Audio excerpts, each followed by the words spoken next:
이렇게 함께 읽으신 이 본문의 두 가지 말씀을 중심으로 우리를 향하신 하나님의 그림이라고 하는 제목의 또 소제목으로 주인이 분명한 사람들이라는 제목의 말씀으로 여러분과 잠시 은혜 나누고자 합니다.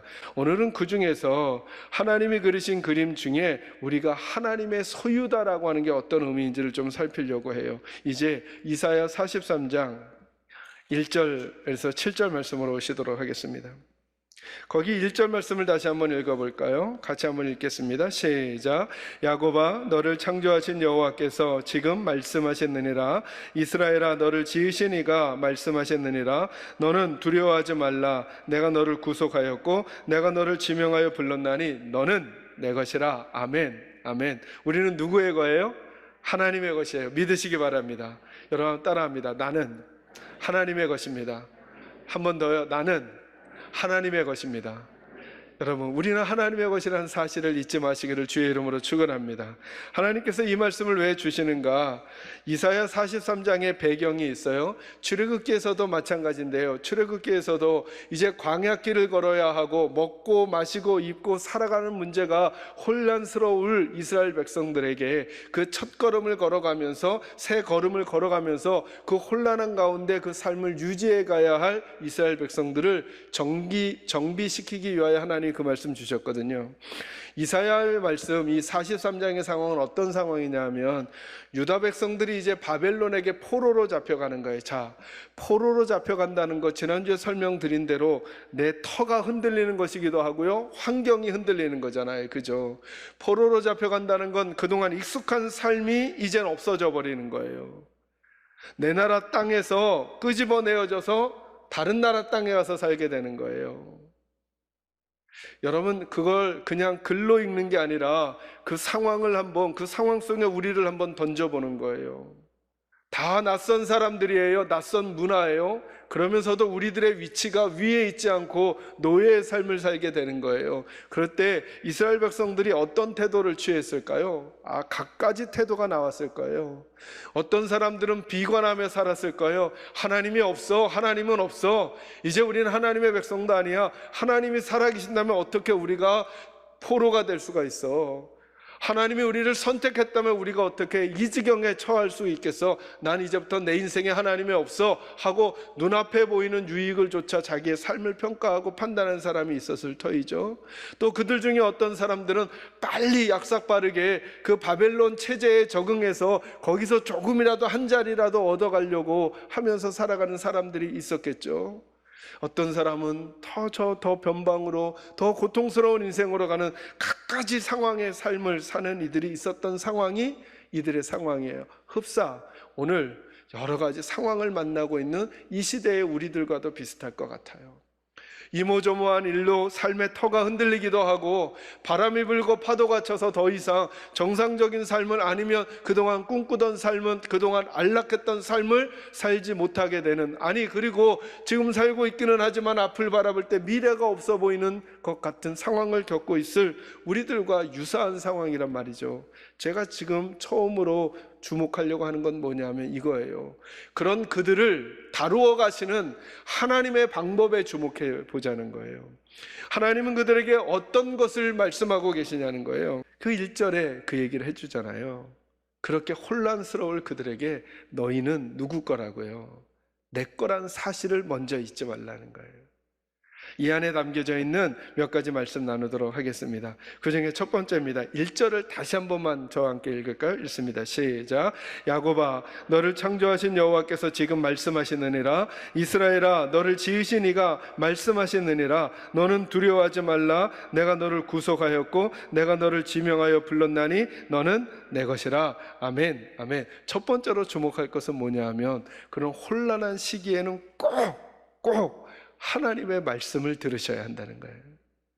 여러분 1절에도 보면 하나님이 이렇게 말씀하세요. 하나님을 설명하면서 그 내용과 과정은 조금 빼고요, 하나님이 하시는 행위, 하나님의 일하심에 대한 부분 한번 보려는 거예요. 이렇게 말씀하시죠. 야곱아, 너를 창조하신 여호와께서 지금 뭐 한다고요? 말씀하신다고요. 누구에게? 혼란을 겪고 있는 야곱의 자손들에게, 노예의 삶을 살고 있는 야곱의 자손들에게, 노예로 붙들려가서 앞이 보이지 않는 그들에게, 그래서 하나님은 계신가라고 두려워하는 그들에게, 하나님보다 상황이 더 커 보여서 주저앉으려고 하는 그들에게 하나님이 제일 먼저 그들을 돕는 방법이 뭐냐면 뭘 보내주셔요? 말씀을 보내주신다는 거예요. 이제 저와 함께 성경 구절 하나 찾아볼까요? 본문을 표시하시고 시편 107편 19절과 20절 말씀 찾아보세요. 말씀 찾으셨으면 저와 함께 읽습니다. 시작. 이에 그들이 그들의 고통 때문에 여호와께 부르짖음에 그가 그들의 고통에서 그들을 구원하시되 그가 그의 말씀을 보내어 그들을 고치시고 위험한 지경에서 건지시는도다. 아멘. 여러분 19절부터요. 시편 107편 19절. 이에 그들이 그들의 고통 때문에, 그들이 고통당하고 있었다는 거죠. 지금 유다 백성들과 동일해요. 저와 여러분의 문제들과 동일할 수 있어요. 고통 때문에 여호와께 부르짖음에 그가 그들의 고통에서 그를 구원해 주셨대요. 그들을. 근데 어떻게 고치시느냐 하면 20절 말씀은 우리 식구들이 꼭 암송하고 있으면 좋을 것 같아요. 그가 그의 무엇을 보내어서요? 말씀을 보내어서 그들을 고치시고 위험한 지경에서 건져 주셨다 말씀하시잖아요. 뭘 보내주세요? 말씀을 보내주세요. 하나님의 말씀을 보내어서 하나님의 백성을 그 위경에서 건져낸다는 거예요. 그러니까 여러분, 저와 여러분이 늘 제가 말씀의 원리 가운데 우리가 조금 더 깊이 들어가자라고 자꾸 말씀드리는 이유가 뭐냐 하면, 우리는 어떤 문제가 생기면 그 문제가 다른 곳에서의 해결이 와야 할 거라는 생각을 많이 하는 거예요. 근데 성경을 보면 하나님이 이 패턴을 자꾸 쓰신다는 거예요. 고난 가운데 있는, 역경 가운데 있는, 고통 가운데 있는, 신음 가운데 있는, 억울한 가운데 있는 이들에게 뭘 보내시느냐면 말씀을 보내주신다는 거예요. 말씀을. 그러니까 저와 여러분의 모든 영적인 안테나를 고쳐 세우고 힘들고 어려울 때일수록 더더욱 하나님 앞에 받는 데 집중하셔야 돼요. 다시 한번 확인해 드려요. 예배는 드리는 거예요? 받는 거예요? 예배는 받는 거예요. 이 시간에도 받으셔야 돼요. 여러분의 모든 영적인 사모함과 갈급함을 다 하나님께로 열어드리고 하나님께로부터 말씀을 받아야 하는 거예요. 말씀을 간절한 사모함으로, 귀로 듣는 게 아니라 우리의 영혼으로 들어야죠. 언젠가 깨닫게 될지도 몰라요. 와, 그때도 그 말씀이 내 옆을 지나갔었는데 그때는 그 말씀을 내가 그냥 스쳐 흘려보내고 말았던 거예요. 그때 그 말씀을 받았더라면 지금 이러지 않을 걸. 지나간 시간을 후회하기 전에 지금이라도 받으면 우리들의 앞날이 달라질 수 있다는 거예요. 저는 고난과 역경이 있을 때마다, 혼란스러움이 있을 때마다 하나님의 백성들은 하나님이 일하시는 방법에 주목하시기를 바랍니다. 하나님은 말씀을 보내셔서 그 위험한 지경에서 우리를 건져내시는 분이심을 믿으시기를 주의 이름으로 축원합니다. 왜요? 그 말씀은 천지를 있게 했고, 왜요? 그 말씀은 바다를 갈랐고, 왜요? 그 말씀은 하늘의 해를 멈췄고, 왜요? 그 말씀은 죽은 자를 살렸고, 왜요? 그 말씀은 우리들에게 할 수 없는 걸 하게 하신 하나님의 능력과도 같은 것이니까 저는 우리들에게도 그 말씀이 들려지는 복이 있기를 주의 이름으로 축원합니다. 두 번째로는 다시 이사야 본문으로 오시면 여러분이 1절 말씀에 보면 이렇게 말씀하셔요. 어떤 말씀을 하시는가를 먼저 보려고 하는 거예요. 야곱아, 너를 창조하신 여호와께서 지금 말씀하시느니라. 이스라엘아, 너를 지으신 이가 말씀하시느니라. 너는 뭐하지 말라? 두려워하지 말래요. 정작 이제부터 해주실 말씀이 있는데 그 말씀 해주시기 전에 혼란과 역경 가운데 있는 이스라엘 백성들에게 제일 먼저 던지신 말씀이 뭐예요? 뭐하지 말라? 두려워하지 말라 했죠. 여러분 4절 보세요. 내가 내 눈에 보배롭고 존귀하며 내가 너를 사랑하였은즉 내가 내 대신 사람들을 내어주며 백성들이 내 생명을 대신하니. 5절 초반부 뭐하지 말라? 두려워하지 말라. 오늘 두 번째 말씀은 이거예요. 하나님께서는 말씀을 허락해 주셔서 고난과 역경, 혼란한 가운데 살아가는 이스라엘 백성들을 세워주셔요. 두 번째 방법은 뭐냐 하면 그렇게 말씀을 보내셔서 뭘 하시냐면 마음을 준비시켜 주신다는 거예요. 자, 여기에 집중해 보는 거예요. 두 번째로, 우리들의 상황과 형편이 달라지기 전에 하나님은 우리에게 말씀을 보내주셔서 우리를 도와주시는데 그 말씀에 가장 먼저 오늘 등장하는 말씀이 뭐냐? 우리들의 마음을 준비시키는 거라는 거예요. 왜요? 여러분, 두려움이라고 하는 것은, 영적 싸움은 뭐부터 시작하는 거냐 하면 두려움을 극복하는 데부터 있어요. 그래서 여러분, 야고보서에 보면 베드로전서에도 보면 마귀를 대적할 때 어떻게 하라고 말씀하세요? 마귀를 피하라 이렇게 하지 않고 마귀를 뭐 하라 그래요? 대적하라 그러죠. 근데 여러분 우리는 어떻게 하냐면 마귀는 자꾸 피하려 그래요. 성경이 죄는 피하라 그래요? 대적하라 그래요? 죄는 피하라 그래요. 근데 우린 죄를 대적하려 그래요. 아이 나는 그런 데 가도 죄 안 져. 나는 그런 데 가도 죄 안 져. 그리고 그런 상황에 우리를 자꾸 노출시켜요. 거기서 이길 자는 없어요. 성경은 뭐라 그러냐면 죄는 피하고 마귀는 대적하래요. 왜 마귀를 대적하지 못하는가? 우리가 두려워서 그래요. 두려워서. 근데 성경은 계속 설명해 주시는 거예요. 우리에게. 뭘 준비시키느냐면 마음을 준비시키는 거예요. 여러분 성도하고 마귀하고 싸우면 누가 이길까요? 성도가 마귀가 이기죠. 그래서 우리가 늘 두려운 거예요. 그러니까 우리는 누구 옆에 붙어 있어야 되겠어요? 하나님 옆에 항상 붙어 있는 거예요. 그러니까 마귀 생각 많이 하지 말고 하나님 생각 많이 하는 거예요. 그러니까 구역장님들도 그리고 믿음의 선배들도 후배들과 대화 나누실 때 절대 어떤 일이 있으면 마귀가 시험하나 봐, 사탄이 시험하나 봐, 자꾸 사탄이나 마귀 얘기하시면 안 돼요. 도리어 하나님 얘기를 많이 하시는 거죠. 하나님이 걱정하시겠다, 하나님이 사랑하시겠다, 하나님께서 기다리시겠다, 하나님 얘기를 해주는 거예요. 하나님의 사랑에 대한 얘기를 크게 해줘서 마귀를 대적할 수 있게 하는 거죠. 지금도 말씀하시잖아요. 두려워하지 말라는 거예요. 먼저 이 패턴이 성경에 계속 나와요.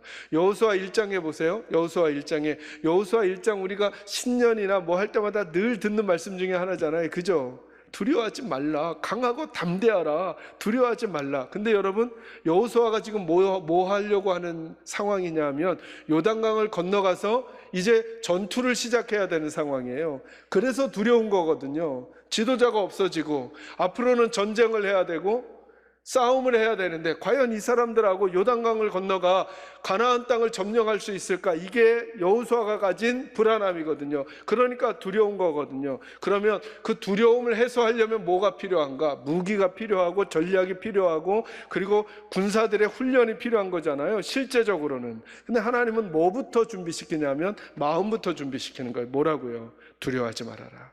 두려워하지 말아라. 강하고 담대해라. 강하고 담대해라. 마음을 준비시키는 거죠. 마음을 준비한다는 게 뭘까요?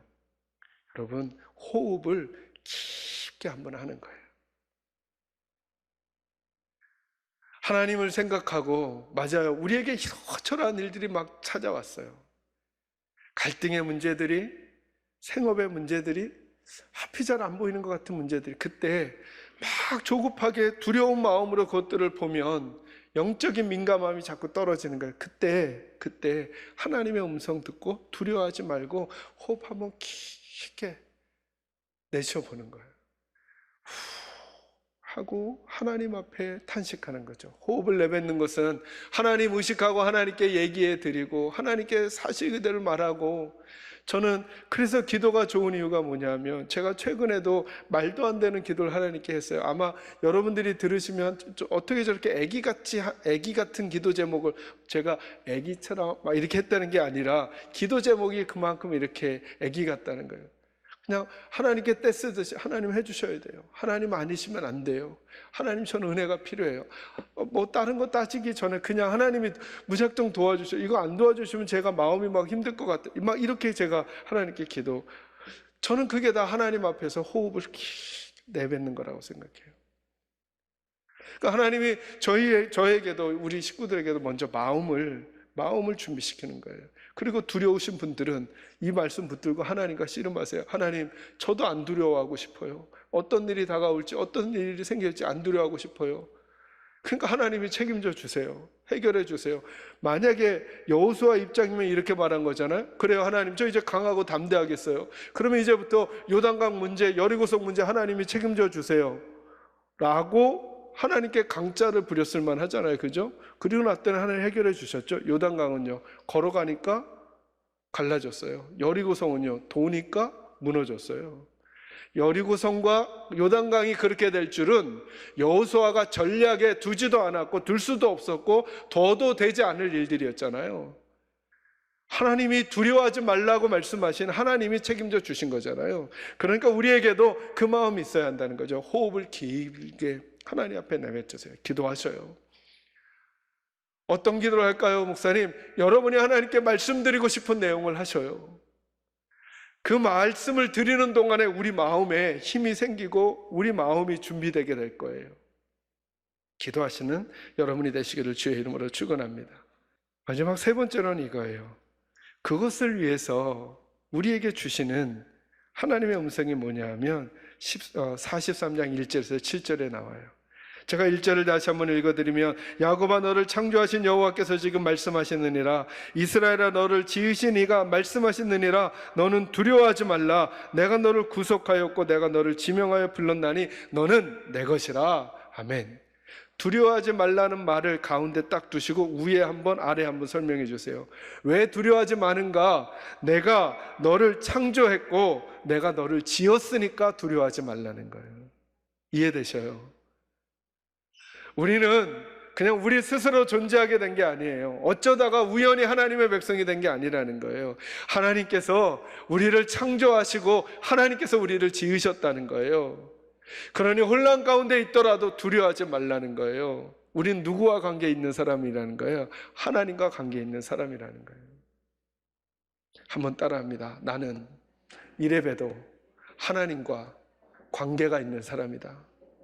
그래요, 맞아요. 우리 좀 아플 수 있어요. 맞아요. 우리가 조금 뒤처져 있을 수 있겠어요. 맞아요. 요즘에 일이 조금 꼬일 수 있겠어요. 그래도 잊지 말자는 거예요. 우리는 하나님이 창조하시고 하나님이 지으셨대요. 그러니까 두려워하지 말래요. 제가 목회를 할 수 있는 이유, 제가 목사의 역할을 감당할 수 있는 이유, 다른 목사님들이나 다른 분들보다 더 탁월해서가 아니라 이 말씀 때문이에요. 권 목사, 내가 널 목사로 세우고 내가 널 지었어. 그러니 두려워하지 마라고 말씀해 주신, 제게 두려워할 만한 일들이, 염려할 만한 일들이 수도 없이 일어나지만 계속 이 말씀 가지고 씨름을 하고 있는 거예요. 저는 여러분들도 이 말씀 가지고 씨름하시길 바라요. 여러분은 하나님과 관계 있는 분들이세요. 그 두려워하지 말라. 그리고 그 다음 후반부에 뭐라고 말씀하세요? 내가 너를 구속하였고 내가 너를 지명하여 불렀나니 너는 내 것이라. 너무 감사하죠. 어떤 이들은 예배 생활하다가 믿음 생활하다가 조금 상황이 안 좋아지면 에이 하나님하고 나 이제 교회 안 다녀 뭐 이렇게 쉽게 막 생각하시려고 그래요. 그런데 저와 여러분이 예배당에 온 거, 저와 여러분이 하나님의 백성이 된 거 그냥 된 게 아니라 정말 창조주이신, 정말 온 우주를 빚어내신 그 하나님의 손가락으로 탁탁 찝으셨다는 거예요. 탁탁 찝으셨다는 거예요. 여긴 실수도 오차도 없어요. 여러분 그림 그려보셨죠?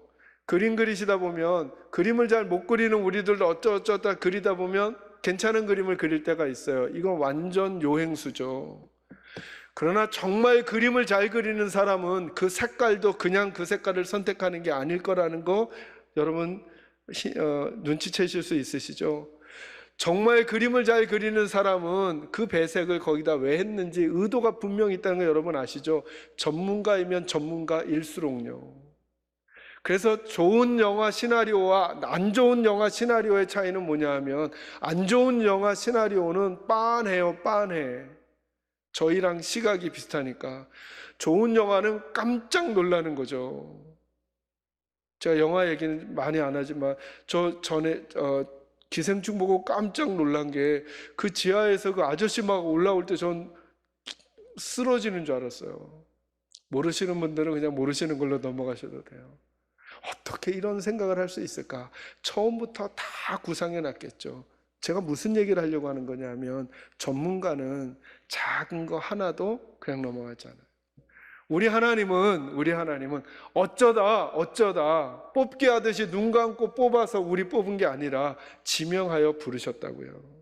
지명하여 부르셨다고요. 이 말이 무슨 얘기를 하고 싶어 하시는 걸까? 이 말이, 내가 너희를 창조했고 내가 너희를 지명하여 불렀다, 이 말이 우리의 마음을 준비하는 우리들에게 무슨 얘기를 자꾸 해주고 싶으신 걸까? 그러니 난 너희를 포기하지 않는다.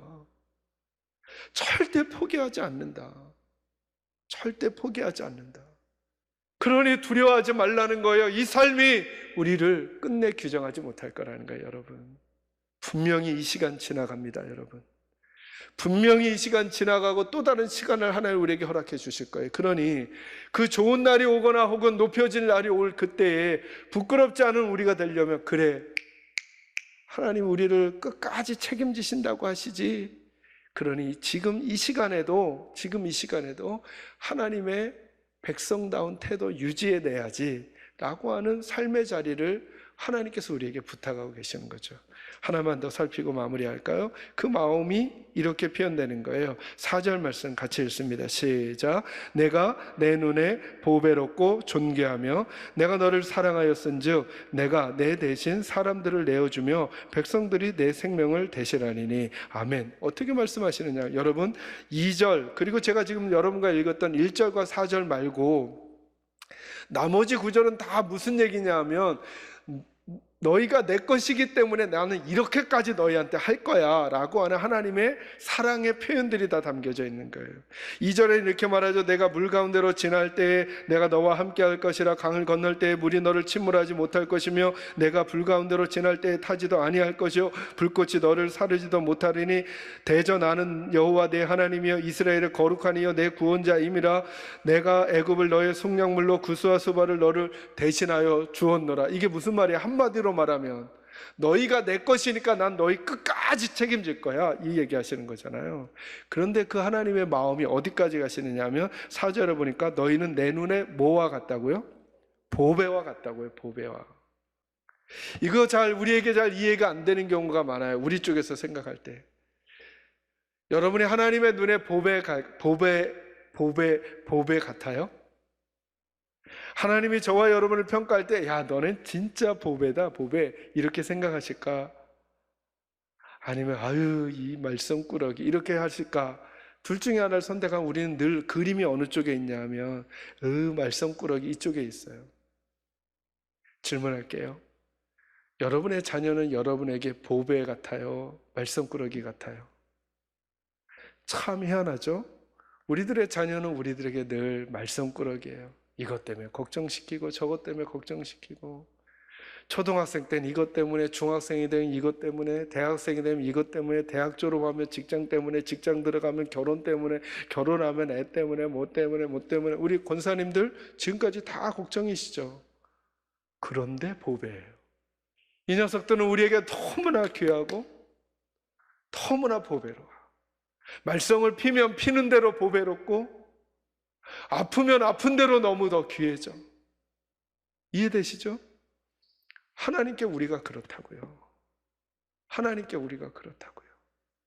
그러니까 우리 스스로도 하나님 앞에 함부로 우리 몸을 막 굴리거나 마음을 막 굴리거나 상황 때문에 함부로 우리들의 태도와 자세를 허물어뜨리면 점점점 하나님의 마음을 아프게 하는 것밖에 안 되잖아요. 그렇구나. 하나님이 우리를 보배롭게 여기시는구나. 우리 계산제일교회를 정말 예뻐하시는구나. 하나님께서 한국교회를 정말 보배롭게 여기시는구나. 그래서 제가 우리 식구들에게 잘 부탁드리잖아요. 세상 모든 사람들이 한국교회를 욕하더라도 거기에 숟가락 얹는 사람들이 우리가 되어서는 안 되는 거죠. 그 손가락 때문에 미안해하고 난처해하고 아파는 하지만 똑같이 공격하는 사람, 뭐 성도가 그래, 뭐 교회가, 왜요? 하나님이 존귀하게 여기시니까 더 바르게 돼야 하고 더 이웃에게 다리를 놓는 역할을 회복해 가야죠. 맞아요. 그러나 하나님이 하나님의 백성들을 어떻게 생각하는지 꼭 기억하시면서 우리 스스로를 존귀한 사람으로 하나님이 보배롭게 여긴다는 사실을 꼭 기억하시는 그 마음으로 우리들의 주어진 시간을 살아갈 이유가, 그리고 근거가 이 말씀에 있잖아요. 저는 우리 사랑하는 계산제일교회 식구들이 주님 앞에 존귀한 분들로 지내가시기를 주의 이름으로 축원합니다. 이 하나님의 음성을 마음에 품고, 그래, 나는 하나님의 것이야 라고 하는 담대함으로 여러분의 주어진 환경 속에서 다시 승리하며 살아갈 수 있게 되기를, 그리고 그 첫걸음이 오늘 예배로부터 시작될 수 있기를 주님의 이름으로 축원합니다.